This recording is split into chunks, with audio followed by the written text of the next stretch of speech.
നിങ്ങൾ പാർട്ട് 2 ആയിട്ട് കരുതുക. കാണിച്ചു തരാം. ഇതാണ് കാറ്. അടിപൊളി. ഞാൻ ഇപ്പോൾ റോസ് വെച്ചിട്ട് പിന്നെ എടുത്തതാണ്. അടിപൊളി കാറാണ്. ഇപ്പോൾ ലോക്ക് ചെയ്ത് ഇലക്ട്രിക്കാണ് കേട്ടോ. താല്പര്യമില്ല, ഇതിൻ്റെ ഫ്യൂച്ചേഴ്സാണിത്. ഇത് ഫ്രണ്ട് സീറ്റ്, ഡ്രൈവർ സീറ്റ്, അപ്പുറത്ത് ഫ്രണ്ടിൽ ബാക്കിയുള്ള സീറ്റ്.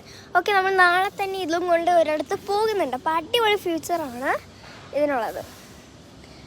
നമ്മൾ കേരളയിൽ നിന്ന് എടുത്തതാണ് കേട്ടോ. കേരള ഇവിടെയൊക്കെ പൊടിയാണ്, എന്നാലും കുഴപ്പമില്ല, നല്ല ഫ്യൂച്ചറാണ്. ബാംഗ്ലൂരൊക്കെ നല്ല ഓട്ടം ഓടിയിട്ടുണ്ട്. ഇതിൻ്റെ ഉള്ളിൽ ഇതാണ്, ഇതിൻ്റെ ഉള്ളുകൾ ഇതാണ്. സൺറൂഫും ഉണ്ട്, കുട്ടികൾക്ക് സൺറൂഫൊക്കെ കുത്തി നിൽക്കാൻ വേണ്ടിയിട്ട്. ടയറൊക്കെ ആകെ ചളിയാണ്. ഫ്രണ്ടിൽ 34 എയറാണ് വേണ്ടത്. ഇത് 34ആണ്, ഇത് 32ആണ് വേണ്ടത്. ഇതിൽ എപ്പോഴും ഒരു കാക്ക ദൂരം തോന്നുക. വൃത്തിയാക്കണം.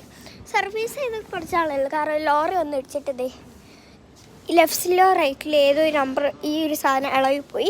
അങ്ങനെ അതൊക്കെ ചെയ്ത് മഞ്ഞിൻ്റെ വെള്ളങ്ങളാണ്. മഞ്ഞ് പെയ്തിട്ട് തുടച്ചത് ഇതുണ്ട്, വെള്ളം കൊണ്ടൊന്നുമല്ല. ഇത് വെള്ളമാണോ മഴയാണോ ഒന്നും അറിയത്തില്ല കേട്ടോ. പക്ഷേ തൂത്തത് ഇങ്ങനെ ചളി എടുക്കാൻ പറ്റും. ഞങ്ങളുടെ കാർ ഇതാണ്. ഇങ്ങനെ ഇറങ്ങുമ്പോൾ അമ്പലമാണ്, ഇത് അമ്പലമാണ്. ഇങ്ങനെ ഇറങ്ങുമ്പോൾ ഇവിടെ നമ്മുടെ കാറ്.